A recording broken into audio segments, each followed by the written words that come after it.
दोस्तों, एक बार फिर आपका हमारे YouTube चैनल पर स्वागत है। आज हम तरंग गति के चिरसम्मत समीकरण के बारे में विस्तार पूर्वक चर्चा करेंगे। तो let's start classical equation of wave motion.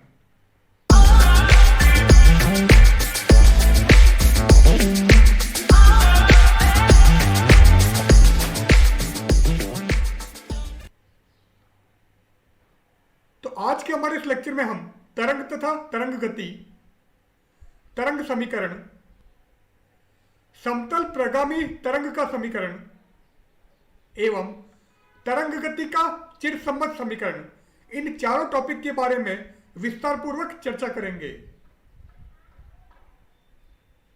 तो सबसे पहले तरंग तथा तरंग गति। अब तरंग तथा तरंग गति क्या होती है? स्पंद माध्यम में एक स्थान से दूसरे स्थान पर जाने वाला एकल विक्षोभ होता है। तो स्पंद क्या है? इस प्रकार का स्पंद है। तो माध्यम में एक स्थान से दूसरे स्थान पर जाने वाला एकल विक्षोभ स्पंद कहलाता है। तो यहां पर हमने एक स्पंद दर्शाया है, तो ये एक विक्षोभ है। तो यह विक्षोभ माध्यम में एक स्थान से दूसरे स्थान पर जा रहा है, तो इसे हम स्पंद कहते हैं। माध्यम में एक स्थान से दूसरे स्थान पर जाने वाला आवर्ती एवं दोहराया जाने वाला विक्षोभ तरंग कहलाता है। तो यदि माध्यम में एक स्थान से दूसरे स्थान पर आवर्ती एवं दोहराए जाने वाला विक्षोभ गति करे, तो उसे हम तरंग कहते हैं। वह तरंग जो माध्यम तथा माध्यम के पदार्थ से होकर गुजरती है, यांत्रिक तरंग कहलाती है। तो यांत्रिक तरंग के लिए माध्यम की आवश्यकता होती है, जैसे ध्वनि तरंग। तो ध्वनि तरंग माध्यम में एक स्थान से दूसरे स्थान पर गुजरेगी, अर्थात ध्वनि के विक्षोभ के लिए माध्यम की आवश्यकता होगी। इसे हम यांत्रिक तरंग कहेंगे। जबकि वह तरंग जिसके संचरण के लिए माध्यम की आवश्यकता नहीं होती है, अर्थात जो तरंग निर्वात में भी गमन करती है, उसे हम विद्युत चुंबकीय तरंग कहते हैं, जैसे माइक्रोवेव, एक्स किरण आदि।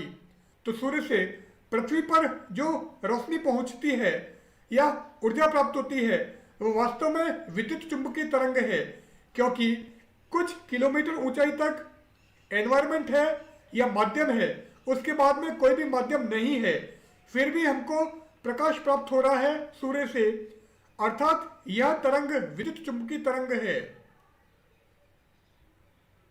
तरंग गति के प्रकार। अब तरंग गति का प्रथम प्रकार है अनुप्रस्थ तरंग गति। अब अनुप्रस्थ तरंग गति क्या है? तो इस प्रकार की तरंग को हम अनुप्रस्थ तरंग कहते हैं कि हमारे माध्य स्थिति, यहां पर माध्यम के कण हैं, तो माध्यम के कण यदि माध्य स्थिति के लंबवत दिशा में कंपन करते हैं, अर्थात ऊपर नीचे वाइब्रेट कर रहे हैं, तो इस प्रकार की तरंग हमारी अनुप्रस्थ तरंग होगी। यदि माध्यम के कण अपनी माध्य स्थिति के इर्द गिर्द विक्षोभ की गति की दिशा के लंबवत कंपन करते हैं, तो तरंग गति अनुप्रस्थ तरंग गति कहलाती है। सितार, वायोलिन आदि में खींची हुई डोरी या तार अनुप्रस्थ कंपन करते हैं।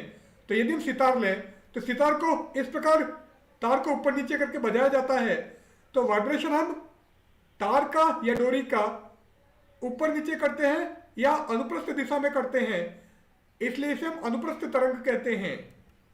ये हमारी अनुप्रस्थ तरंग, ये माध्य स्थिति, ये ऊपर नीचे विक्षोभ हो रहे हैं, तो ये हमारा क्रस्ट या श्रृंग, नीचे वाला गर्त। दो क्रमागत श्रृंगों के मध्य की दूरी या दो क्रमागत गर्तों के मध्य की दूरी तरंग दैर्ध्य कहलाती है। तो एक श्रृंग हमारा ये है, एक श्रृंग ये है, तो ये दूरी हमारी तरंग दैर्ध्य होगी, जिसे हम लैम्डा से रिप्रेजेंट करेंगे। या फिर एक गर्त ये है, दूसरा गर्त ये है, दो गर्तों के मध्य की दूरी हमारी तरंग दैर्ध्य होगी। माध्य स्थिति से कण का अधिकतम विस्थापन आयाम कहलाता है, तो ये हमारा आयाम होगा। दूसरी तरंग गति है अनुदैर्ध्य तरंग गति। अब अनुदैर्ध्य तरंग गति क्या होगी? सपोज हमारे पास में कोई स्प्रिंग है, इसको हम इधर खींच के छोड़ देते हैं, तो स्प्रिंग में जो कण है माध्यम के, तो माध्यम के कण इस प्रकार आगे पीछे कंपन करेंगे, तो जो तरंग उत्पन्न होगी वो अनुदैर्ध्य तरंग होगी। यदि माध्यम के कण अपनी मध्य स्थिति के इर्द गिर्द विक्षोभ की गति की दिशा में कंपन करते हैं तो तरंग गति अनुदैर्ध्य तरंग गति कहलाती है। तो यहां पर तरंग इस दिशा में गति कर रही है, जबकि माध्यम के कण ऊपर नीचे अर्थात तरंग गति की लंबवत दिशा में गति कर रहे हैं, इसलिए ये हमारी अनुप्रस्थ तरंग थी। एक क्लैंप की गई या दृढ़ की गई छड़ को इसकी लंबाई के अनुदिश खींचकर छोड़ने पर उत्पन्न कंपन अनुदैर्ध्य तरंग गति करेंगे। तो हमने यहां पर एक छड़ को बांध दिया है, ये टाइट कर दिया है। अब हम छड़ को इस प्रकार खींचकर छोड़ते हैं जैसे स्प्रिंग। तो इस अवस्था में माध्यम के कण हमारे आगे पीछे कंपन करेंगे, तो जो तरंग होगी वो अनुदैर्ध्य तरंग होगी। ये हमारी अनुदैर्ध्य तरंग। तो यहां पर कण एक दूसरे के पास में आ गए हैं, तो हमारा कंप्रेशन या संपीड़न, और यहां पर कण एक दूसरे से दूर हो गए हैं, तो हमारा रेरफेक्शन या विरलन है। तो ये संपीड़न और ये विरलन, दो क्रमागत संपीड़न के मध्य की दूरी या दो क्रमागत विरलन के मध्य की दूरी तरंगदैर्ध्य अर्थात वेवलेंथ होगी। तो यदि अनुदैर्ध्य तरंग है तो उसमें संपीड़न एवं विरलन उत्पन्न होंगे, जबकि यदि तरंग अनुप्रस्थ तरंग है तो उसमें स्रंग एवं गर्त उत्पन्न होंगे। अगला टॉपिक है तरंग समीकरण। हेल्महोल्ट्ज के अनुसार किसी क्षेत्र के लिए F equal to del phi plus del cross A, तो ये हमारा डेल ऑपरेटर है, और डेल ऑपरेटर क्या होता है I cap delta by delta X plus J cap delta by delta Y plus K cap delta by delta Z, ये हमारा डेल ऑपरेटर है। आई कैप जे कैप और के कैप एक्स वाई तथा Z अक्ष की दिशा में एकम सदिश होते हैं, या del dot A equal to zero, क्योंकि डाइवर्जेंस ए या डेल डॉट ए का मान जीरो होता है। अब यहां पर ये जो फाई है, ये फाई एफ का अदिश विभव है, जबकि ए हमारा सदिश विभव होता है, तो ए एफ का सदिश विभव है।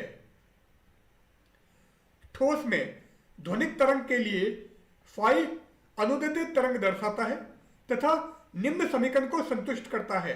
वो समीकरण क्या होगी, delta two phi by delta X two delta two phi by delta Y two plus delta two phi by delta Z two is equal to 1/v² delta two phi by delta T two. तो ठोस में ध्वनिक तरंग के लिए phi अनुदैर्ध्य तरंग दर्शाता है तथा ये जो फाई है ये इस समीकरण को संतुष्ट करता है। अब अगर हम यहां से फाई कॉमन ले लें तो हमको क्या मिलेगा, delta two upon delta X two plus delta two by delta Y two plus delta two by delta Z two. Phi हमने बाहर ले लिया। अब इसको हम बोलते हैं डेल स्क्वायर। तो ये क्या हो गया, डेल स्क्वायर फाई। तो del square phi equals to 1/v² delta two phi by delta T two. यहां ये जो v है, ये v अनुदैर्ध्य तरंग का वेग है। अब यदि हम अनुप्रस्थ तरंग की बात करें तो अनुप्रस्थ तरंग के लिए del cross A is equal to -1/v² delta two A upon delta T two. अब यहां पर ये जो v है, ये v अनुप्रस्थ तरंग का वेग है। यदि ध्वनिक तरंग पर कोई बल कार्यरत नहीं हो तथा तरंग अनंत लंबाई के समांगी माध्यम से गुजरती हो तो तरंग समीकरण। तो यदि ध्वनिक तरंग पर कोई भी बल कार्यरत नहीं है तथा तरंग अनंत लंबाई के समांगी माध्यम से गुजरती है तो उस अवस्था में तरंग समीकरण होगा del square phi equal to 1/v² delta two phi by delta T two. अब यहां पर ये जो v है, ये v तरंग के संचरण की दर या तरंग वेग कहलाता है। यदि तरंग केवल x अक्ष की दिशा में संचरित हो तो तो उस अवस्था में हम इस डेल स्क्वायर की जगह केवल delta two by delta X two काम में लेंगे। तो ये समीकरण हो जाएगी delta two phi by delta X two is equal to 1/v square delta two phi by delta T two. तो यह एक्स एक्स की दिशा में संचरित तरंग का तरंग समीकरण है। इस समीकरण का व्यापक हल, तो व्यापक हल होगा phi equal to f1 vt minus X plus f2 vt plus X. अब यहां पर ये f1 और f2 क्या है?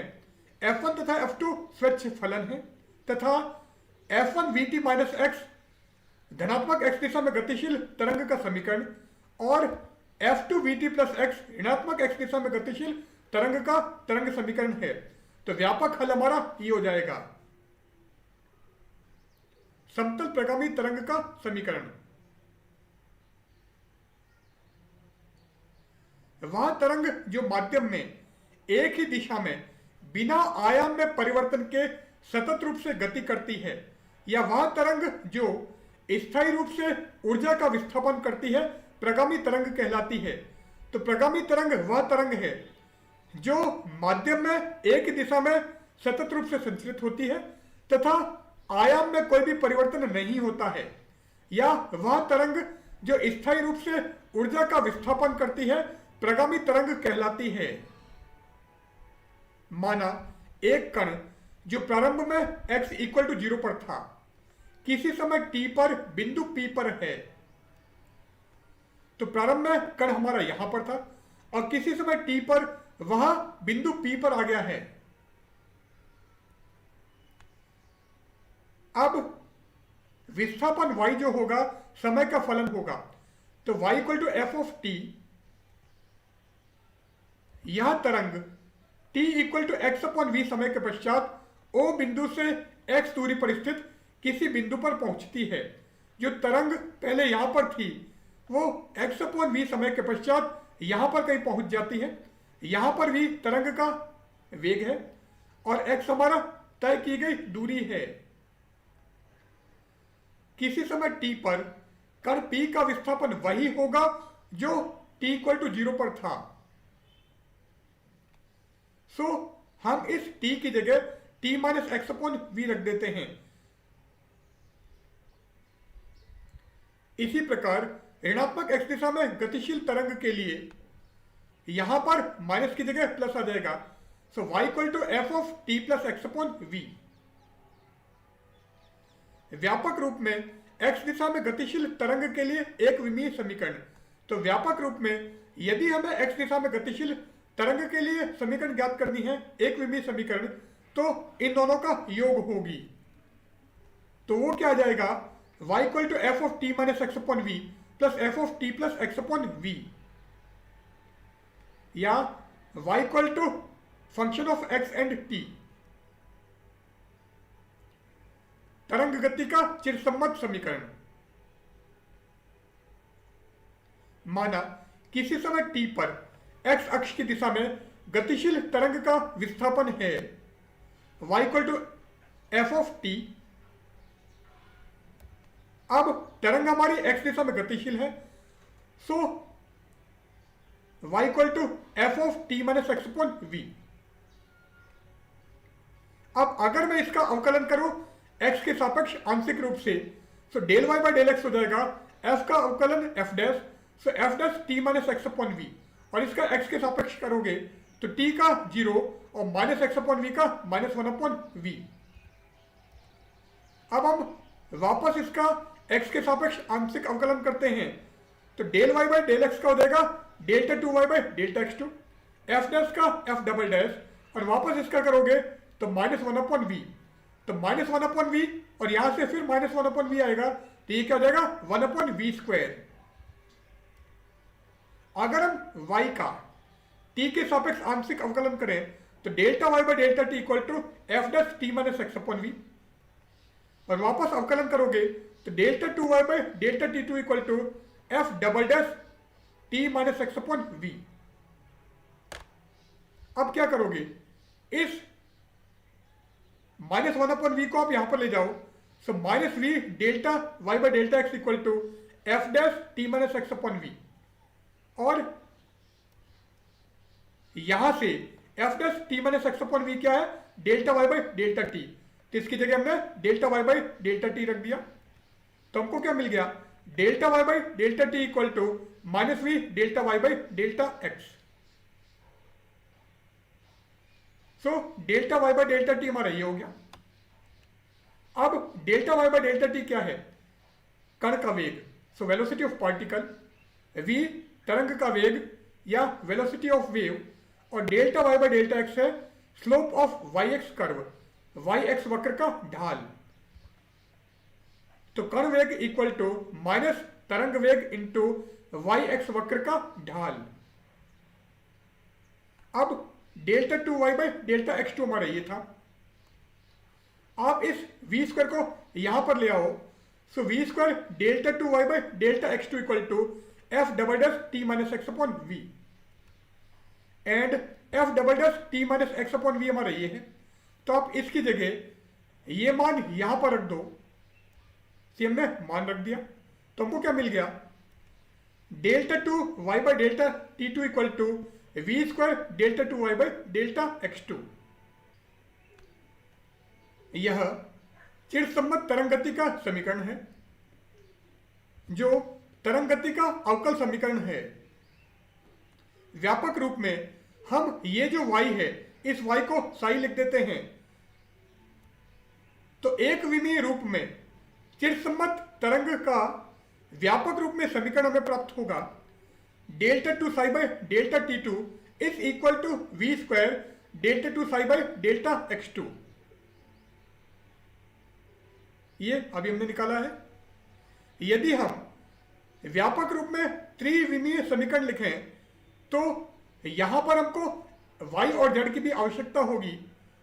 सो delta two psi by delta T two equal to V square delta two by delta X two plus delta two by delta Y two plus delta two by delta Z two psi, और ये हमारा del square होता है जो Laplacian operator है या Laplace संकारक है, तो इसे आप डेल स्क्वायर लिख दो।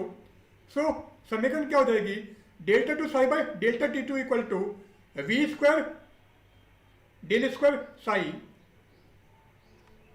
अब इस वी स्क्वायर को हम नीचे ले लेते हैं, so del square psi is equal to 1 upon V square delta two psi by delta T two. यहां पर ये del square delta two by delta X two plus delta two by delta Y two plus delta two by delta Z two है, जिसे हम Laplace संकारक कहते हैं। तो यहां पर हम आज का हमारे टॉपिक समाप्त करते हैं। Good bye.